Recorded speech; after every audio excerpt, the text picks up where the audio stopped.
जय माता दी। जय मां कामाख्या। कामाख्ये वरदे देवी नीलपर्वतवासिनी त्वं देवी जगत माता योनि मुद्रे नमस्तुते। कामाख्ये काम संपन्ने कामेश्वरी हर प्रिये कामनाम देहि में नित्यम कामेश्वरी नमस्तुते। कामदे काम रूपस्ते सुभगे सुर सेविते करोमि दर्शन देव्यम सर कामार सिद्धयेत। ओम महेशानी महामाये चामुंडे मुंड मालिनी आयु आरोग्य ऐश्वर्य देहि में देवी परमेश्वरी। ओम जयंती मंगला काली भद्रकाली कपालिनी दुर्गा क्षमा शिवा धात्री स्वाहा सदा नमस्तुते। ओम सर्वमंगल मांगल्ये शिवे सर्वासादिके शरण्ये त्र्यंबके गौरी नारायणी नमस्तुते। दुर्गति नाशिनी दुर्गा जय जय। काल विनाशिनी काली जय जय। उमा रमा ब्रह्माणी जय जय। सीता राधा रुक्मणी जय जय। महालक्ष्मी नमस्तुभ्यं सुरेश्वरी हरि प्रिये नमस्तुभ्यं नमस्तुभ्यं दयानिधि। काली काली महाकाली काली के पापनाशिनी खड़ग हस्ते मुंड हस्ते काली काली नमस्तुते। काली काली महाकाली काली के परमेश्वरी सर्वानंद करी देवी नारायणी नमस्तुते। नीरहार हार धन सार सुधाकरं भा कल्याणं दाकनक चंपकदाम्बुषाम् उतुंग बिंदु जुगुम्ब मनोहरांगी वाणी नमामि मनसा वत्सा विभूत्ये। ओम ऐं सरस्वत्ये नमः।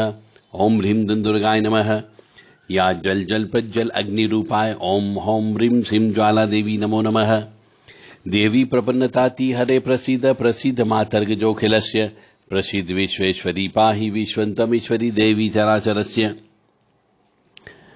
ओम भूर्भुवः स्वः तत्सवितुर्वरेण्यं भर्गो देवस्य धीमहि धियो यो नः प्रचोदयात्। ओम त्र्यंबकं यजामहे सुगंधिं पुष्टिवर्धनम् उर्वारुक्मी बन्धनान् मृत्योर्मुक्षीयमामृतात्। ओम ब्रह्मा मुरारी त्रिपुरान्तकारी भानु शशि भूमि सुतो बुधस्य गुरुश्च शुक्र शनि राहु केतवे सर्वे ग्रहाः शान्तिकरा भवन्तु। ओम अनन्तं वासुकीं शेषं पद्मनाभं च कम्बलं शङ्खपालाय च कर्कोटकं तक्षकं च कालिये। ओम श्रीमन्महागणाधिपते नमः। ओम उमा महेश्वराभ्यो नमः। ओम शशि पुरंदराभ्यो नमः। ओम वाणी हिरण्यगर्भाभ्यो नमः। ओम लक्ष्मी नारायणाभ्यो नमः। ओम कुल देवताभ्यो नमः। ओम इष्ट देवताभ्यो नमः। ओम ग्राम देवताभ्यो नमः। ओम स्थान देवताभ्यो नमः। ओम स्थापित देवताभ्यो नमः। ओम सर्वेभ्यो देवेभ्यो नमः। ओम सर्वेभ्यो तीर्थेभ्यो नमः। ओम सर्वेभ्यो ब्राह्मणेभ्यो नमः। ओम सर्वेभ्यो ऋषिभ्यो नमः। ओम सर्वेभ्यो सिद्धाय नमः। ओम नवग्रह देवताभ्यो नमः। ओम वास्तु देवताभ्यो नमः। ओम गुरुभ्यो नमः। ओम मातपितृकमलेभ्यो नमः। ओम सर्वेभ्यो योगिनीभ्यो नमः। ओम सप्तकृत मातृका देवेभ्यो नमः। ओम भैरव देवताभ्यो नमो नमः। जय माता दी। जय मां कामाख्या। जो भी मनुष्य मेरे द्वारा अभी जो बोले गए इन सब नामों को और स्तुतियों का पाठ करता है रोजाना नियम से सुबह शाम दोनों समय पे भोजन करने के पहले, तो निश्चित तौर से उस मनुष्य के ऊपर भगवत कृपा प्राप्त हो जाती है। बिल्कुल अकाट्य चीज है, प्रैक्टिकल चीज बता रहा हूं। यदि आप ईश्वर की कृपा चाहते हो तो इन नामों को दोनों समय पे कम से कम आधा घंटे तक आप इनको कंटिन्यू जप करते रहिए। लगातार जप करना है। जो मैंने बोला और आपने सुना विभिन्न मंत्र और नाम, इनके लिए कोई गुरु की आवश्यकता नहीं है। आप बिना गुरु के भी इनको जप कर सकते हो। पूर्ण रूप से प्रभाव अवश्य प्राप्त होगा।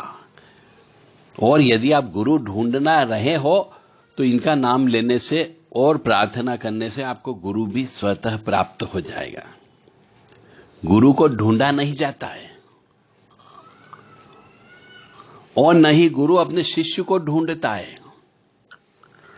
वो तो स्वतः ऑटोमेटिकली गुरु और शिष्य आपस में मिल जाते हैं।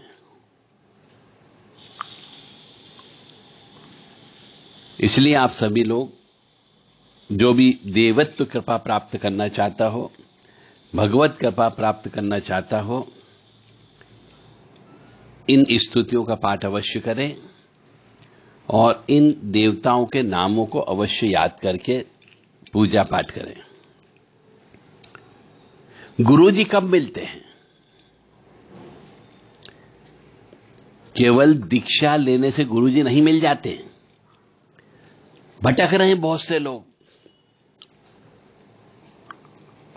कि हमें गुरु दीक्षा मिल जाए, हम गुरु जी बना लें।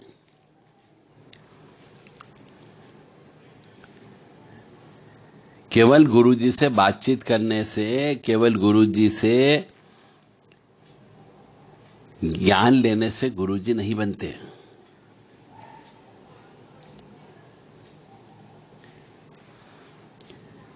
गुरु जी के साथ रहने से गुरु जी का साथ नहीं है। गुरु जी को देखने से गुरु जी नहीं मिलते हैं और गुरु जी को सुनने से ज्ञान प्राप्त होता है।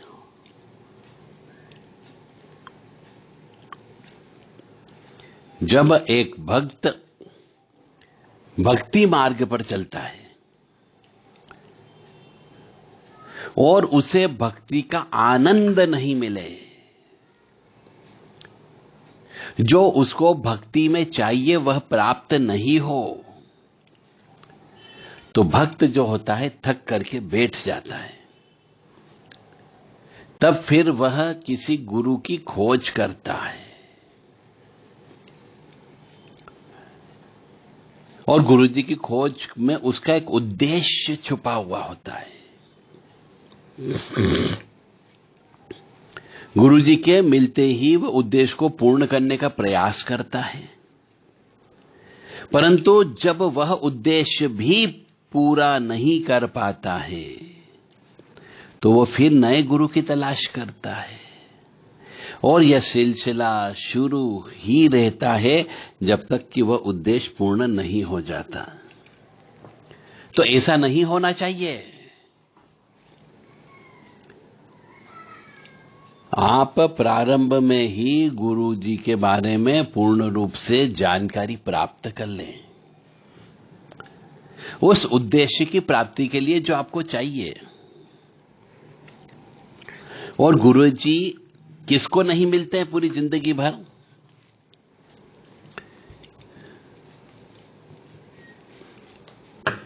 गुरु जी उन्हें मिलते हैं जिनमें गुरु जी के प्रति पूर्ण निष्ठा हो, श्रद्धा हो, विश्वास हो और आस्था हो और गुरु के प्रति प्रेम हो। उन्हें हर क्षण गुरु जी का आशीर्वाद मिलता रहता है।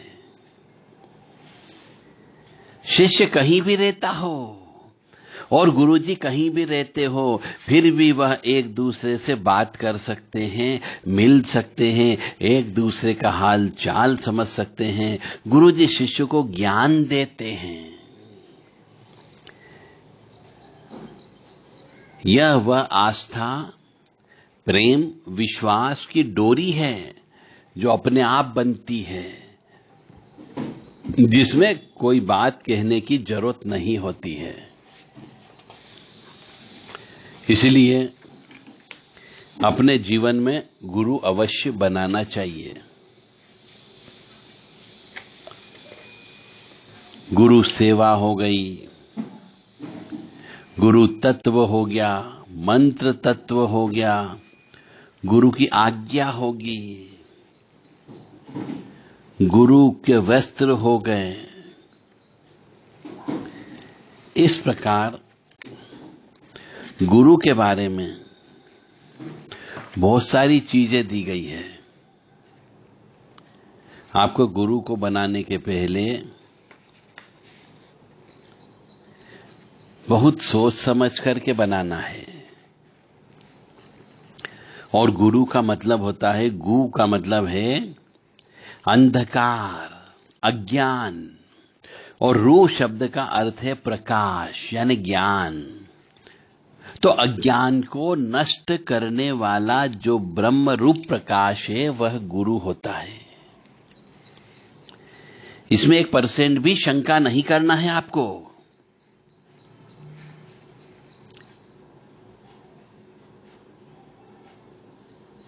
यह अवश्य ध्यान रखें।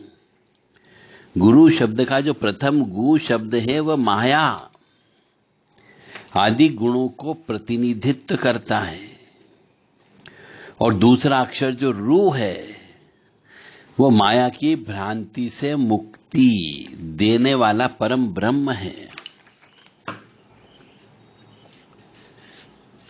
और गुरु के स्मरण मात्र से ज्ञान अपने आप प्रकट होने लगता है, और वे ही सर्व संपाद रूप हैं। संसार रूपी वृक्ष पर चढ़े हुए लोग नरक रूपी सागर में गिरते हैं, उन सबका उद्धार करने वाले गुरु जी होते हैं। इसलिए मनुष्य को अपने जीवन में जितनी जल्दी हो सके गुरु बना लेना चाहिए।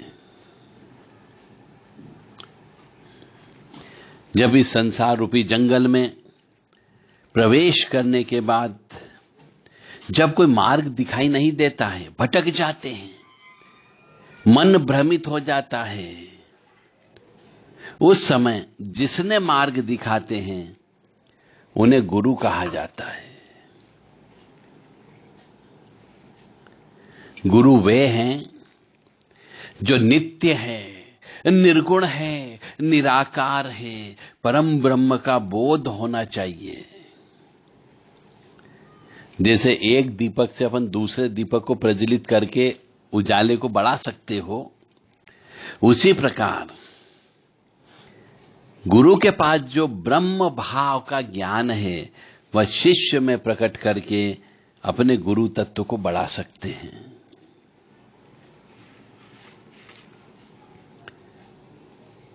बुद्धिमान मनुष्य को स्वयं योग्य विचार करके तत्वनिष्ठ सद्गुरु की शरण लेना चाहिए।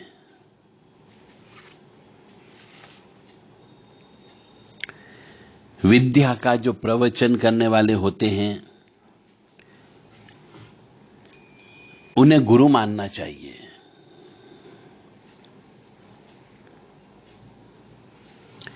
और संसार जो है अनित्य और दुखों का घर है, ये बिल्कुल है। जो भी संसार में आया उसे दुख अवश्य प्राप्त होगा, और ऐसा समझकर जो गुरु वैराग्य का मार्ग बताए उन्हें गुरु मानना चाहिए। मतलब जो मनुष्य आपको इस संसार के कष्टों से उबारने के लिए रास्ता दिखाए वह गुरु है। और संसार में बहुत सारे रोग होते हैं, काम, क्रोध, लोभ, मोह, मद, मत्सर, ईर्ष्या, तृष्णा, क्लेश, वासना। इन रोगों का निवारण करने वाले जो होते हैं वो गुरु कहलाते हैं।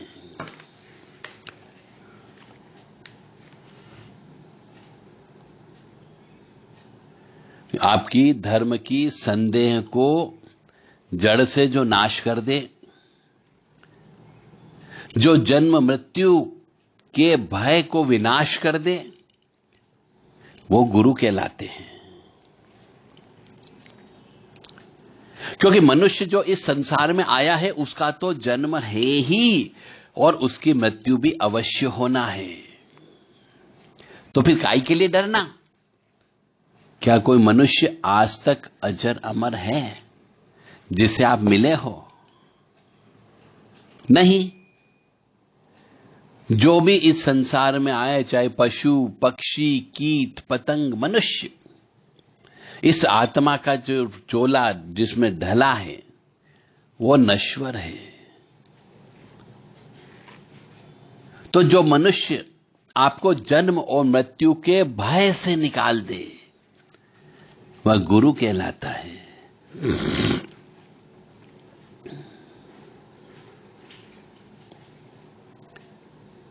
कई बार ऐसा होता है कि अपना कुल, धन, बल, हथियार, शस्त्र, नाते रिश्तेदार और भाई, ये सब मृत्यु के अवसर पर काम नहीं आते हैं। सिर्फ गुरुदेव ही काम आते हैं। गुरु मंत्र का जप करना चाहिए।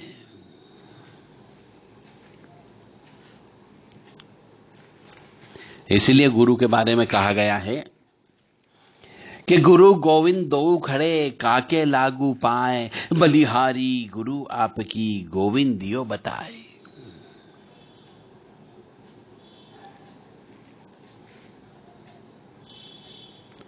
इसलिए मेरा सभी से निवेदन है कि जब आप पक जाओगे तब गुरु बनाओगे तो बड़ा मुश्किल हो जाएगा, क्योंकि मटका तो पक चुका है। उसमें फिर परिवर्तन बहुत मुश्किल से होता है। इसलिए अपने बच्चे को 14-15 साल की उम्र में ही जनेऊ धारण करवा करके गुरु बना देना चाहिए। फिर तो जीवन में उसके अनेक गुरु बनेंगे, वो अलग बात है। इसलिए हमारे पुराने जमाने में जनेऊ संस्कार हुआ करता था और उस जनेऊ संस्कार में गुरु बना दिया जाता था। इसलिए मनुष्य को कम उम्र में ही गुरु बना लेना चाहिए, ताकि उसके ऊपर यदि कोई गुरु दोष हो तो गुरु दोष समाप्त हो जाए, यदि गुरु चांडाल दोष हो तो वो समाप्त हो जाए, गुरु नीच का हो तो वो कम हो जाता है।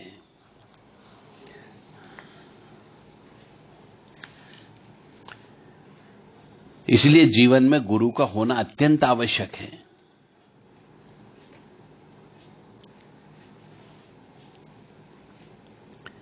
इसलिए हमारे पुराने जमाने के जो बड़े बुजुर्ग हुआ करते हैं, उन बड़े बुजुर्गों ने एक दिन बनाया, 365 दिन में एक दिन बनाया है गुरु पूर्णिमा।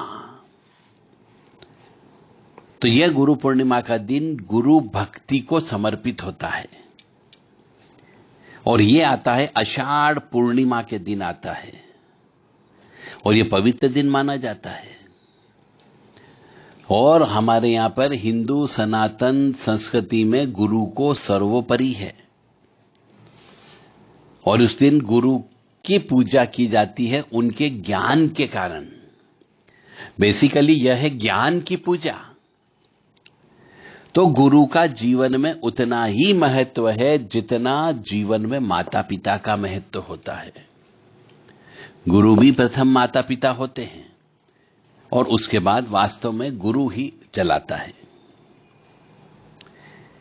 तो ऐसा भी नियम शास्त्र में बोला गया है कि यदि माता की मृत्यु हो जाए या पिता की मृत्यु हो जाए या गुरु की मृत्यु हो जाए, तो जैसे अपने परिवार के व्यक्ति मरते हैं माता पिता, वैसे ही गुरु को भी माता पिता के तुल्य मान करके उनका सभी नियम कानून का पालन करना चाहिए। सूतक पातक का नियम का पालन करना चाहिए, पिंडदान के नियम का पालन करना चाहिए और विवाह इत्यादि के नियम का भी पालन करना चाहिए। और जो मनुष्य गुरु बनाने के बाद में, गुरु की मृत्यु होने के बाद भी यदि इन नियमों का पालन नहीं करता है तो भी कष्ट की प्राप्ति होती है। और यह कष्ट जब आता है तो कोई भी ज्योतिषी पत्रिका में देख के नहीं बता सकता और न ही कोई तांत्रिक इस बारे में आपसे बातचीत नहीं करेगा और नहीं ओघड़ अघोरी कोई भी कुछ नहीं बोल सकता, क्योंकि यह अप्रत्यक्ष दोष होता है। फिर आप कहोगे किसी मनुष्य ने कोई तंत्र क्रिया कर दी, फिर आप कहोगे हमारे परिवार के सदस्यों ने तंत्र विद्या कर दी। अरे गलती तो आपने महसूस करी, गलती आपने करी कि आपने गुरु बनाया और गुरु बनाने के बाद गुरुजी मर गए तो आपने सूतक का पालन नहीं किया। गुरुजी के मरने के बाद में 1 साल तक घर के अंदर विवाह नहीं होना चाहिए, गृह प्रवेश नहीं होना चाहिए, मांगलिक कार्यक्रम नहीं होना चाहिए, क्योंकि अशुद्धता मानी जाती है। सूतक तो 41 दिन का होता है, परंतु नियम के मुताबिक जैसे माता के मरने के बाद में, पिता के मरने के बाद में 1 साल तक विवाह नहीं होता है घर परिवार के अंदर, उसी प्रकार से गुरु जी के मरने के बाद भी 1 साल तक घर परिवार में विवाह नहीं होना चाहिए। और मां भगवती आद्य शक्ति की पूजा भी नहीं करनी चाहिए 1 साल तक। ऐसा भी शास्त्र कहता है, कालिका पुराण में लिखा हुआ है कि माता की मृत्यु के बाद, पिता की मृत्यु के बाद या फिर गुरु जी की मृत्यु के बाद में 1 साल तक मां भगवती आद्य शक्ति की पूजा नहीं की जानी चाहिए, जब तक कि उनकी आत्मा का संविलीकरण नहीं कर देते, जब तक कि पिंड दान करके उन पितरों के साथ में नहीं मिला दिया जाता, जिसको एकादश श्राद्ध बोला जाता। 11वें महीने में जो श्राद्ध किया जाता, वो करने के बाद ही देवी देवताओं की देवी की विशेषता होती है, आद्य शक्ति काली की पूजा करना चाहिए। और आप ऐसी गलती करते हो क्योंकि आपको मालूम नहीं, ज्ञान नहीं, क्योंकि आपके गुरु जी ने ज्ञान नहीं दिया, आपके माता पिता ने ज्ञान नहीं दिया, और नहीं टीवी पर बोलने वाले जो छोटे मोटे बड़े से बड़े धार्मिक जो बैठे हुए हैं, संत सन्यासी त्यागी तपस्वी, उनने भी आपको ज्ञान नहीं दिया कि ऐसा करने से पाप लगता है। नहीं हो तो किताबें उठा के देखो, पुराणों का पाठ करो तो आपको पता लगेगा। आपने तो पुराण उठाना ही बंद कर दिए। तो जीवन में कष्ट इसीलिए प्राप्त होता है क्योंकि आप गुरु बना लेते हो और गुरु जी के मरने के बाद में उनके नियम कानून का पालन नहीं करते हो तो भी कष्ट की प्राप्ति होती है, और उसी वजह से आपको, परिवार को कष्ट की मिलता है।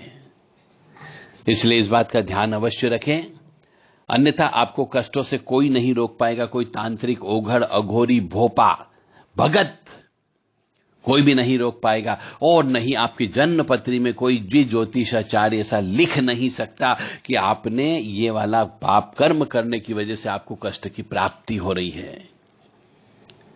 तो अब आप देखिए कि आपकी जन्म पत्रिका में कहीं दोष तो नहीं है, और नहीं है उसके बावजूद भी यदि आप कष्ट भोग रहे हो तो इसी प्रकार का गुप्त पाप कर्म आप किया है आपने, इस वजह से आपको कष्ट की प्राप्ति हो रही हो।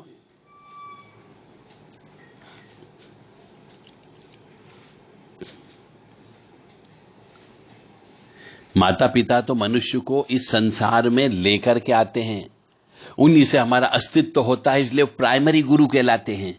किंतु जन्म के बाद में जो व्यक्ति ज्ञान देता है, ज्ञान प्रवचन देता है, या जिसको ज्ञान है और अपने शिष्यों को या अनजान मनुष्यों को भी ज्ञान देता हो, वो ज्ञान का अनुशासन सिखाता हो, पुराणों के बारे में आपको बताता हो, वह ऑटोमेटिकली स्वतः गुरु बन जाता है। और ऐसा व्यक्ति सद्कर्मों से, सद्विचारों से जीवन के साथ साथ मृत्यु के बाद भी अमर हो जाता है। और जो व्यक्ति अमर हो जाता वही गुरु है, और जो अमर तत्व का ज्ञान देता वह भी गुरु है। इसलिए गुरु पूर्णिमा का पर्व आपको मनाना चाहिए, और आपके कर्मों के अनुसार, ग्रह नक्षत्रों के अनुसार गुरु आपको स्वतः टकरा जाएंगे। गुरु ढूंढने की जरूरत नहीं होती है, आपका जिस पे मन करे उनको गुरु बना लीजिए, पर गुरु की कभी आलोचना नहीं करनी चाहिए, गुरु के बारे में बुरे विचार नहीं लाना चाहिए। पूर्ण समर्पण से गुरु को बना लिया तो फिर उनका मान सम्मान माता पिता के बराबर करना चाहिए, और गुरु का कहना भी मानना चाहिए। व्यक्ति के चरित्र का विकास भी गुरु करता है, व्यक्तित्व का विकास भी गुरु करता है।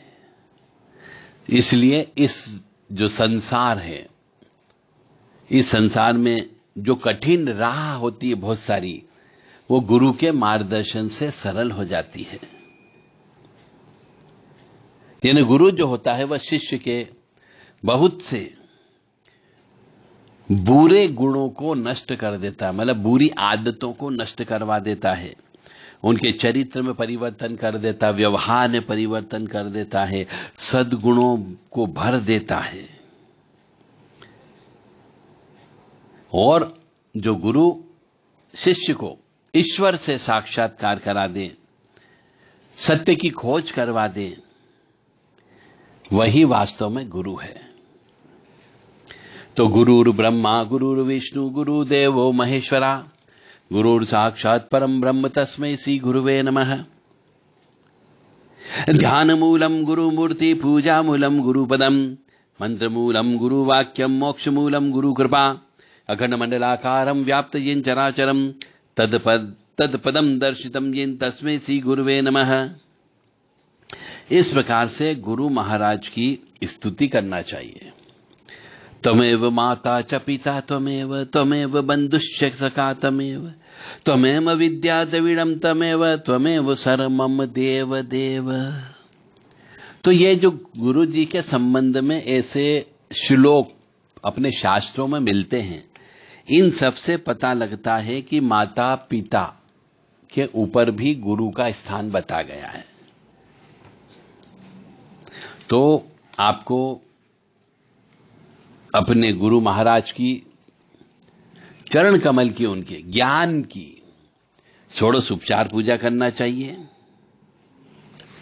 आप चाहें तो मानसिक पूजा भी आप कर सकते हैं। यदि गुरु आपके पास उपलब्ध नहीं है, गुरु करने के बाद आप किसी वजह से गुरु के पास नहीं जा पा रहे हैं,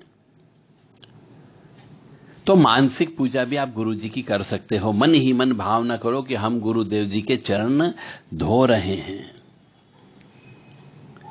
सर्व तीर्थों के जल से उनका पादार विंद को स्नान करा रहे हैं। खूब आदर से कृतज्ञतापूर्ण उनके चरणों में दृष्टि रखकर उनके चरणों को स्नान कराना चाहिए। उसके बाद तेजोमय ललाट में शुद्ध चंदन से तिलक करना चाहिए। अक्षत चढ़ा रहे हैं, ऐसी भावना करके आप एक थाली में ये उनकी मानसिक पूजन कर सकते हो। गुलाब के फूल की सुंदर माला उनको पहना दें। 5 कर्मेंद्रियों, 5 ज्ञानेंद्रियों एवं 11 जो है अगला मन को गुरुदेव के चरणों में अर्पित कर दो।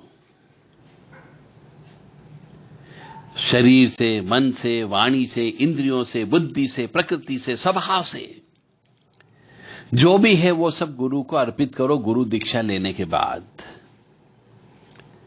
और हमारे जो कर्म है वो सब गुरुदेव के कर्म हैं और उनके चरणों में अर्पित कर दो। हमारा कर्तापन का भाव, हमारा भोक्तापन का भाव आप गुरु के चरणों में अर्पित कर दो।